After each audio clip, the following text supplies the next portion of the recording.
The question is, why was it okay to get rid of Gaddafi and not to get rid of Assad? Well, first, let's state certain facts. Number one, when it came to dealing with Gaddafi, you had a consensus internationally, and you were able to get a Security Council resolution that adopted all necessary means, which by definition is a euphemism for the use of force, to protect the civilians within Libya. Today, you can't produce that because of where the Russians are. You also have the Europeans who, in the conflict with the Libyans, they used up a lot of the material they have, and they don't have a whole lot more available. Mm-hmm. So you don't have the same context, you don't have the same capabilities.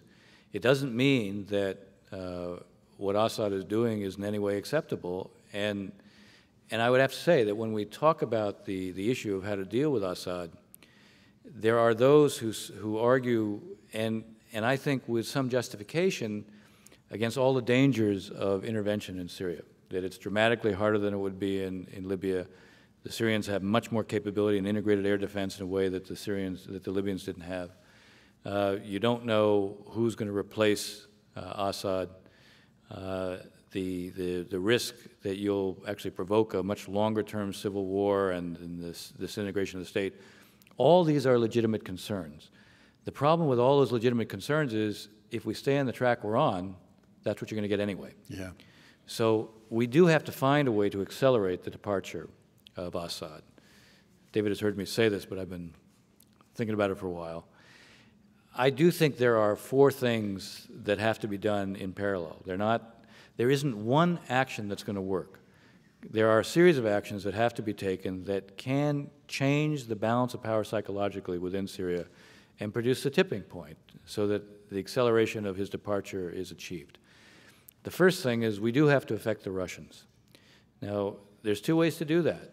The first way is to get the Arabs to say to them on a repeated basis, you can be friends with Bashar or with us, but not both. And at the same time, we have to say that, look, we don't mind if the Russians get the credit in the region for being the ones who usher Assad out. We have no problem with that. I like to say about Putin, Putin says that one of the greatest tragedies of the 20th century was the collapse of the Soviet Union. I'm not even sure it was one of the greatest tragedies for the Russians. But he believes it because it says a lot about the status and stature of Russia. It used to have a superpower status. He wants it to play that role. He sees that this is his mission in life to have it play that role. So there's nothing wrong with making it clear you can be celebrated in the region. You can get great credit in the region if you usher him out. So that's the first thing that needs to be done. The second thing that needs to be done is that the Alawis are the sect. They represent 12% of Syria. Assad has convinced this has always been a minority-led regime since 1970, since the time of his father, and they have become convinced that, at least this is what he says, your survival depends on my survival. And so they're the ones responsible for inflicting most of the worst atrocities that we're seeing. Their sticking with him is what helps to preserve him in power. I think there has to be an effort to reach out to the Alawis from the Saudis. The Saudis and the Qataris are seen as being the ones who are providing the material support to the Sunni opposition. The Saudis and maybe the Turks could be communicating with the Alawis and making it clear, look, we'll give you assurances against vengeance being applied afterwards, no bloodbath.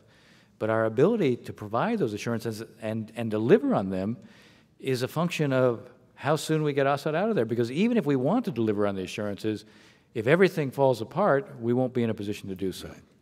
The third thing, the Syrian National Council is the opposition on the outside. Now they have petty rivalries, they haven't gotten their act together. There's been a constant effort to try to offer greater recognition in return for them doing more to get their act together. I would say at this point, it's time just to anoint them anyway and say, look, for the future, there is an alternative. The alternative is dramatically better than the one that's there. There's an inevitability to it, and this too can have a psychological effect. And then the fourth thing, I do think it's time to talk seriously about creating a safe haven in the northern part of Syria. We did that for the Kurds in Iraq. We did it for a long period of time. It did not turn into a widely expanding Could you military do it mission. without the Turks' cooperation, or No. could you get the Turks' cooperation? You need to have the Turks' cooperation. I do believe what I hear from the Turks is that they're prepared to do it if either there's a Security Council resolution, which will be hard to get with the Russians, if not impossible, or NATO support.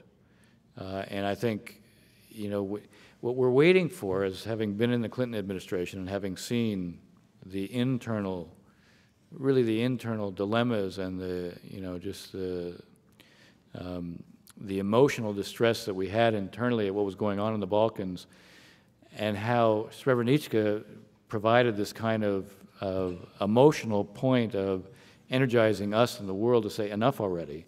Whether the events of this last weekend will provide something similar so that we can mobilize the rest of the world in this way, so we could do something like a safe haven, that remains to be seen. But I think we have to move along these four lines if we're going to accelerate the departure